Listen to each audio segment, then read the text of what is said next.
మెల్లకని ఎప్పటికీ పోదు నీకు. ఇళ్ళ కళ్ళెత్తలెనకనే దక్కుని సావు. ఈ ఊర్లో ఎవరికైనా బాధ అర్థం కాదు.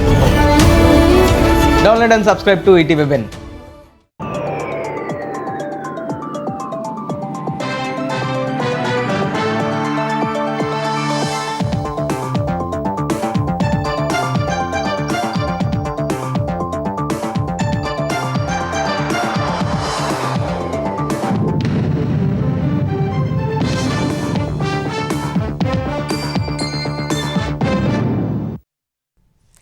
నమస్కారం, ఈటీవీ న్యూస్ కు స్వాగతం. ముఖ్యాంశాలు.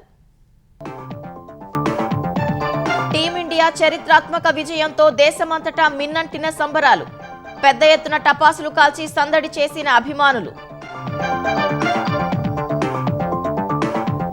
భారత జట్టు సభ్యులపై ప్రశంసల జల్లు కురిపించిన ప్రముఖులు. సమష్టి కృషి పట్టుదలతో దేశం గర్వించేలా చేశారని అభినందనలు. ఇరాన్ సుప్రీం లీడర్గా ఖమేనీ కుమారుడు మొజ్దబాయ్ ఎన్నిక. అంగీకరించబోమన్న ట్రంప్, ప్రజలు తిరుగుబాటు చేయాలన్న నెతన్యాహు. నేటి నుంచి పార్లమెంటు రెండో విడత బడ్జెట్ సమావేశాలు. లోక్సభలో చర్చకు రానున్న స్పీకర్పై అవిశ్వాస తీర్మానం. యుద్ధంపై ప్రకటన చేయనున్న కేంద్రం. హైదరాబాద్లో చెరువుల కబ్జాను బీఆర్ఎస్ సర్కార్ అడ్డుకోలేదన్న రేవంత్. ప్రజాపాలనలో నీటి వనరులను పునరుద్ధరిస్తున్నామని స్పష్టీకరణ. నంద్యాల జిల్లాలో నేడు చంద్రబాబు పర్యటన. కొత్త పాస్ పుస్తకాల పంపిణీ. రైతులతో ముఖాముఖి నిర్వహించనున్న ముఖ్యమంత్రి.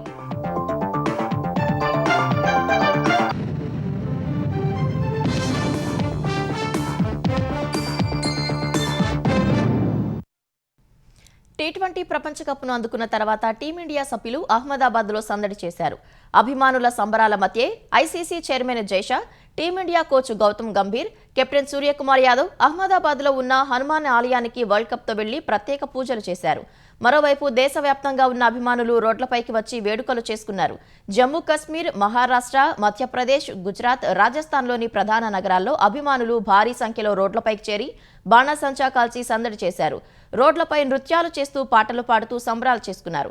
జార్ఖండ్లో భారీ సంఖ్యలో వీధుల్లోకి వచ్చిన అభిమానులు కేక్ కట్ చేసి కేరింతలు కొట్టారు. ఢిల్లీలో చిన్న పెద్ద జెండాలను పట్టుకుని రోడ్లపైకి వచ్చి విజయోత్సవాల్లో పాల్గొన్నారు. ఇండియా గేట్ వద్ద అభిమానులు సంబరాల్లో మునిగిపోయారు. ఉత్తరప్రదేశ్లో కొందరు బాణాసంచా కాల్చగా మరికొందరు తోటి వారికి స్వీట్లు పంచి ఆనందం పంచుకున్నారు. పశ్చిమ బెంగాల్లో మహిళా అభిమానులు క్రికెట్ జెర్సీలు ధరించి నృత్యం చేశారు. ఛత్తీస్గఢ్, కేరళ, తమిళనాడులో అభిమానులు క్రికెటర్ల చిత్రపటాలు పట్టుకుని రోడ్లపై సందడి చేశారు.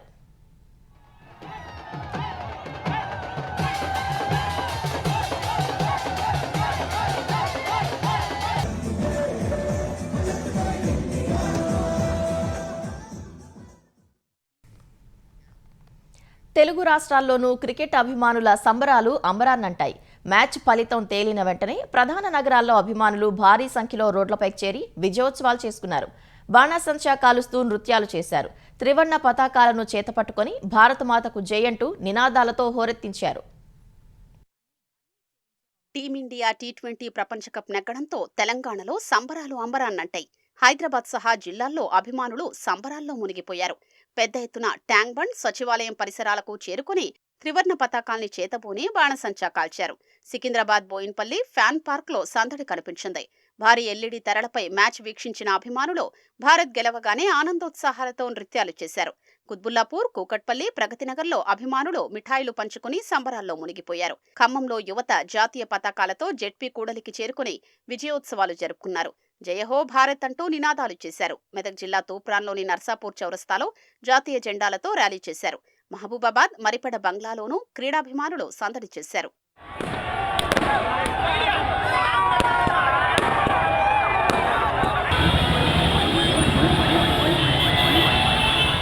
టీమిండియా విజయంతో విజయవాడలో సంబరాలు అంబరాన్నంటాయి. పెద్ద ఎత్తున యువకులు వీధుల్లోకొచ్చి సందడి చేశారు. బెంజ్ సర్కిల్ వద్ద వేలాది మంది జాతీయ జెండాలు పట్టుకుని బాణసంచా కాల్చారు. గుడివాడ ఎన్టీఆర్ స్టేడియంలో లైవ్ స్క్రీన్ పై అభిమానులతో కలిసి మ్యాచ్ వీక్షించిన కూటమి నాయకులు భారత్ గెలవగానే సందడి చేశారు. గుంటూరులోనూ విజయోత్సవాలు హోరెత్తాయి. పెద్ద ఎత్తున వీధుల్లోకొచ్చిన యువత బైకు ర్యాలీలు చేశారు. అల్లూరి జిల్లా పాడేరులో కేక్ కట్ చేసి బాణసంచా కాల్చి డ్యాన్సులు చేశారు. యానాంలో భారీ ఎల్ఈడీ తెరను ఏర్పాటు చేయగా మ్యాచ్ ఫలితం తేలిన అనంతరం యువత కేరింతలు కొట్టారు. అనంతపురం క్లాక్ టవర్ వద్ద పెద్ద ఎత్తున టపాసులు పేల్చి డాన్సులు చేశారు. ధర్మవరంలోని ఎన్టీఆర్ సర్కిల్ వద్ద బాణసంచా కాల్చి సంబరాలు చేసుకున్నారు. కడప జిల్లా జమ్మలమడుగులో ఈలలు కేకలతో అభిమానులు హోరెత్తించారు. తిరుపతిలో మిఠాయిలు పంచుకుని భారత్ మాతాకి జై అంటూ నినాదాలు చేశారు. టీమిండియా గెలుపుతో విశాఖ ఆర్కే బీచ్ వద్దకు ప్రజలు భారీగా చేరుకుని బాణసంచా కాల్చి కేరింతలు కొట్టారు. టీ20 ప్రపంచ కప్ను మూడోసారి ముద్దాడిన టీమిండియాకు రాజకీయ క్రీడా ప్రముఖుల అభినందనలు వెల్లువెత్తాయి. ప్రపంచ కప్ విజయంతో భారత జట్టు దేశం గర్వపడేలా చేసిందని రాష్ట్రపతి ద్రౌపది ముర్ము కొనియాడారు. ఫైనల్లో టీమిండియా అద్భుత ప్రదర్శనతో చిరస్మరణీయ విజయాన్ని సాధించిందని ప్రధాని మోదీ ఎక్స్ వేదికగా తెలిపారు. ఈ విజయం సమష్టి కృషి, అసాధారణ ప్రతిభకు నిదర్శనమని పేర్కొన్నారు.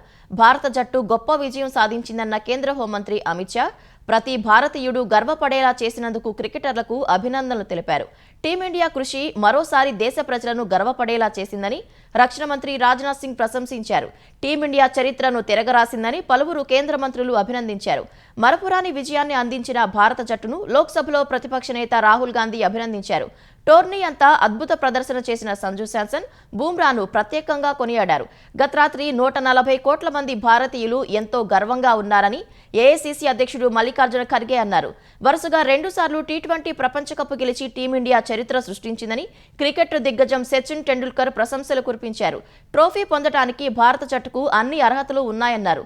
భారత్ ఆడే ఆటకు తిరుగులేదని ఎక్స్ వేదికగా తెలిపిన స్టార్ క్రికెటర్ విరాట్ కోహ్లీ గొప్ప విజయాన్ని అందించిన క్రికెటర్లను అభినందించారు. అహ్మదాబాద్ నరేంద్ర మోదీ స్టేడియంకు హాజరైన మాజీ కెప్టెన్లు ఎంఎస్ ధోని, రోహిత్ శర్మ టీమిండియాకు అభినందనలు తెలిపారు. టీ20 ప్రపంచ కప్ టైటిల్ నిలబెట్టుకున్న టీమిండియాపై తెలుగు రాష్ట్రాల ప్రముఖులు ప్రశంసలు కురిపించారు. 3 సార్లు టీ20 ప్రపంచ కప్ గెలిచిన తొలి దేశంగా భారత్ చరిత్ర సృష్టించిందని సీఎం చంద్రబాబు అభినందించారు. శభాష్ టీమిండియా, దేశం ఈ విజయాన్ని చూసి గర్విస్తోందని ఎక్స్ వేదికగా తెలిపారు.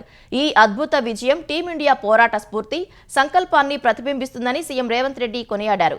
ఈ విజయం దేశ ప్రజలందరికీ గర్వకారణంగా నిలుస్తుందన్నారు. క్రికెట్ చరిత్రలో అద్భుత ఘట్టం ఆవిష్కృతమైందని ఆంధ్రప్రదేశ్ మంత్రి నారా లోకేష్ ఎక్స్ వేదికగా తెలిపారు. మ్యాచ్ను ప్రత్యక్షంగా వీక్షించిన లోకేష్ ఆ వీడియోను ఎక్స్ వేదికగా పోస్టు చేశారు. క్రీడాభిమానులకు ఎనలేని సంతోషాన్నిచ్చిన టీమిండియాకు ఆంధ్రప్రదేశ్ ఉప ముఖ్యమంత్రి పవన్ కళ్యాణ్ అభినందనలు తెలిపారు. ఆయనతో పాటు పలువురు ఆంధ్రప్రదేశ్ మంత్రులు భారత జట్టుకు అభినందనలు తెలియజేశారు. గొప్ప విజయాన్ని సాధించిన భారత జట్టు ప్రతి భారతీయుడు గర్వపడేలా చేసిందని మాజీ సీఎం జగన్ ఎక్స్ వేదికగా కొనియాడారు.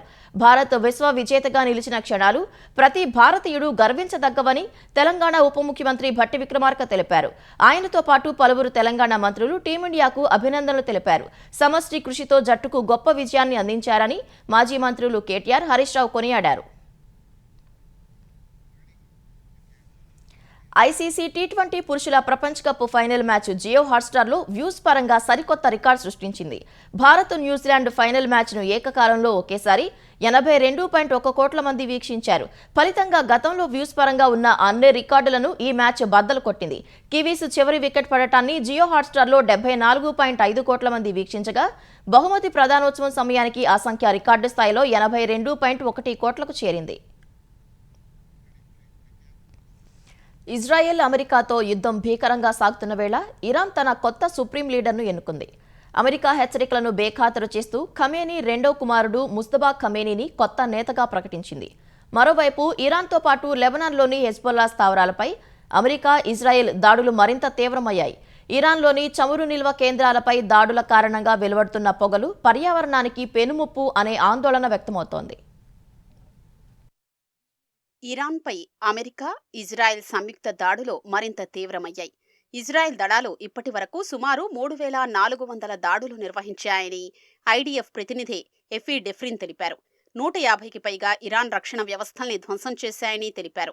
ఇరాన్పై ఇప్పటి వరకు 7,500 క్షిపణుల్ని ప్రయోగించినట్లు వెల్లడించారు. ఆపరేషన్ తదుపరి దశకు చేరుకుందన్న ఆయన ఇరాన్లోని కీలక ఉత్పత్తి కేంద్రాలే లక్ష్యంగా దాడుల్ని విస్తరిస్తున్నట్లు పేర్కొన్నారు. ఇజ్రాయెల్, అమెరికా దాడుల కారణంగా ఇరాన్ అంతటా సుమారు 10,000 పౌర కట్టడాలు, పాఠశాలలు, ఆరోగ్య కేంద్రాలు దెబ్బతిన్నట్లు తెలుస్తోంది. ఇజ్రాయెల్ దాడుల వల్ల టెహరాన్లోని చమురు నిల్వ కేంద్రాల నుంచి దట్టమైన పొగ వెలువడుతోంది. ఇది పర్యావరణ ముప్పునకు దారితీస్తుందనే ఆందోళనలు వ్యక్తమవుతున్నాయి.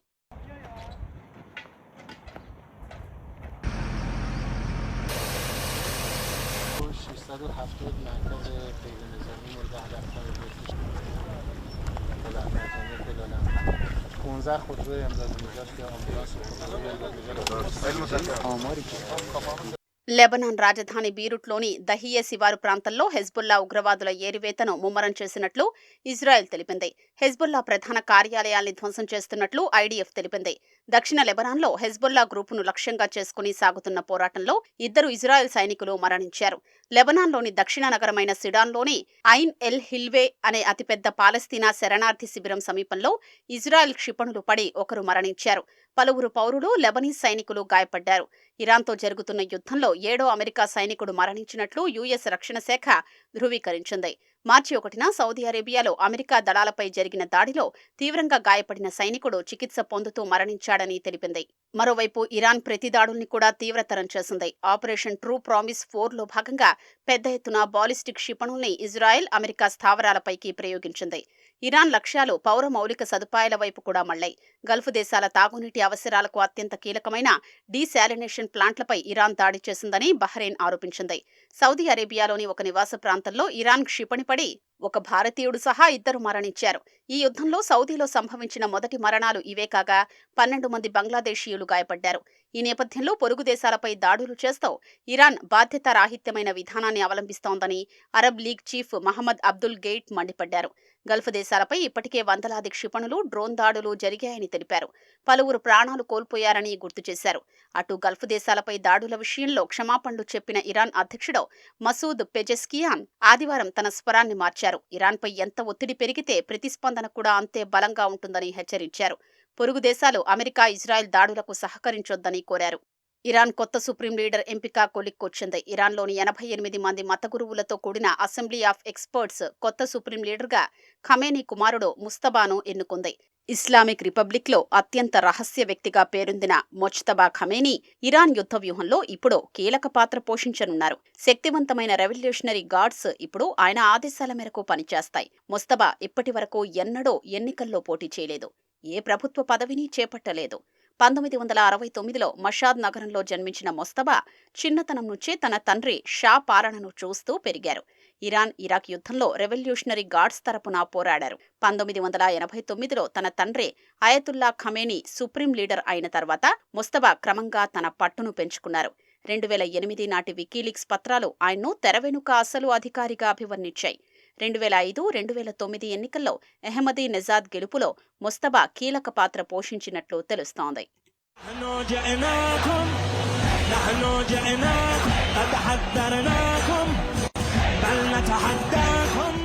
అంతకుముందు ఇరాన్ నాయకత్వంపై స్పందించిన అమెరికా అధ్యక్షుడు ట్రంప్ కొత్త నాయకుడు ఎవరైనా తమ ఆమోదం ఉండాలని, లేకపోతే వారు ఎక్కువ కాలం కొనసాగలేరని హెచ్చరించారు. ముస్తబా నాయకత్వాన్ని తాను అంగీకరించబోనని ఇప్పటికే ట్రంప్ స్పష్టం చేశారు. అటు ఇజ్రాయెల్ ప్రధాని బెంజమిన్ నెతన్యాహు వీడియో సందేశం ద్వారా ఇరాన్ ప్రజల్ని ఉద్దేశించి మాట్లాడారు. ఇరాన్ను నిరంకుశత్వ పాలన నుంచి విముక్తి చేయడమే తమ లక్ష్యమన్న ఆయన, ఇరాన్ ప్రజలు తిరగబడితే ఇరు దేశాలు మళ్లీ మంచి మిత్రుడుగా మారే రోజు ఎంతో దూరంలో లేదని పిలుపునిచ్చారు. హైదరాబాద్లో చెరువులు కబ్జాలకు గురవుతుంటే గత ప్రభుత్వం అడ్డుకోలేదని ముఖ్యమంత్రి రేవంత్ రెడ్డి విమర్శించారు. ప్రజాపాలనలో హైడ్రాను ఏర్పాటు చేసి కబ్జా కోరల్లో చిక్కి కనుమరుగవుతున్న చెరువుల్ని పునరుద్ధరిస్తున్నామని తెలిపారు. హైదరాబాద్ పాత బస్తీలో హైడ్రా పునరుద్ధరించిన బమ్రుక్ ఉద్దుదౌలా చెరువును సీఎం ప్రారంభించారు. పాత బస్తీ అభివృద్ధికి ప్రభుత్వం కట్టుబడి ఉందన్న ఆయన ఎన్ని నిధులు కావాలన్నా ఇచ్చేందుకు సిద్ధంగా ఉన్నామని తెలిపారు. పునరుద్ధరించిన చెరువు చుట్టూ స్టాళ్లు ఏర్పాటు చేసి ఇందిరా మహిళా శక్తి సంఘాలకు ఉపాధి కల్పించాలన్నారు. చెరువు సందర్శనకు వాకింగ్కు వచ్చే మహిళలు, చిన్నారులు స్థానికుల భద్రత దృష్ట్యా లేక్ పోలీస్ స్టేషన్ ఏర్పాటు చేసి లేక్ పోలీసింగ్ను పెంచాలన్నారు. పురాతన చరిత్ర కలిగిన హైదరాబాద్ను ప్రపంచంతో పోటీ పడేలా చేసేందుకు ఆక్రమణలను తొలగిస్తూ ప్రజలకు ఆహ్లాదకర వాతావరణాన్ని అందిస్తున్నామని వివరించారు. పాత బస్తీలో అర్ధరాత్రి 1 గంట వరకు ఎలాంటి ఇబ్బందులు లేకుండా వ్యాపారాలు చేసుకునే అవకాశం కల్పించేందుకు ప్రణాళికలు చేస్తున్నామని వివరించారు. जो फ्लाईओवर, जो मेट्रो रेल, हर चीज ओल्ड सिटी में आपको मिलना चाहिए. इतने साल कोई भी आया आपको भाषण दे के गए. रमजान आए तो बिरयानी कुर्बानी खिला के खुशी करके चले जा रहे थे. इस रमजान में मैं भी बिरयानी कुर्बानी खिलाऊंगा, उसके ऊपर से पैसे भी दूंगा यहाँ पर तरक्की करने के लिए. मेरा जिम्मेदारी है. इसीलिए मेट्रो रेल का साफ जिगर निकालते ही मैं फटाफट पैसे दे दिया. आज तो काम चल रहा है, आप लोग देखे रोड वाइडनिंग का काम चल रहा है तेजी से. बाकी फ्लाईओवर का भी बहुत दिन से ऐसे पड़ा हुआ था। आते ही मैं फ्लाईओवर का खत्म कर ले। चंद्रायन गुट्टा में अकबर साहब कुछ कहा तो पूरा पैसे रिलीज करवाए। आज यहाँ पर भी ये काम कर दे। मिरालम टैंकी का भी काम चल रहा है। ముఖ్యమంత్రి చంద్రబాబు నాయుడు నంద్యాల జిల్లాలో పర్యటించనున్నారు. డోను నియోజకవర్గం కొత్తబురుజు గ్రామంలో రైతులకు పట్టాదార పాస్ పుస్తకాలను పంపిణీ చేయనున్నారు. ఉదయం అమరావతి నుంచి బయలుదేరి కొత్తబురుజు చేరుకోనున్న సీఎం మధ్యాహ్నం గ్రామ సభలో రైతులకు పట్టాదార పాస్ పుస్తకాలను అందజేసి ప్రజావేదిక సభలో పాల్గొంటారు. స్థానిక రైతులతో ముఖ్యమంత్రి ముచ్చటిస్తారు. అనంతరం తెలుగుదేశం పార్టీ కార్యకర్తలతో నిర్వహించే సమీక్షా సమావేశంలో పాల్గొంటారు.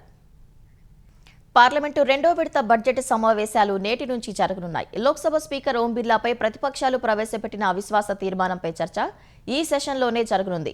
పశ్చిమాసియాలో యుద్ధం, ఇరాన్ పట్ల ప్రభుత్వ వైఖరి సహా రష్యా చమురు కొనుగోలుకు మరో 30 రోజుల గడువు ఇస్తున్నట్లు అమెరికా చేసిన ప్రకటన వంటి అంశాలపై ఉభయ సభలు దద్దరిల్లే సూచనలు ఉన్నాయి.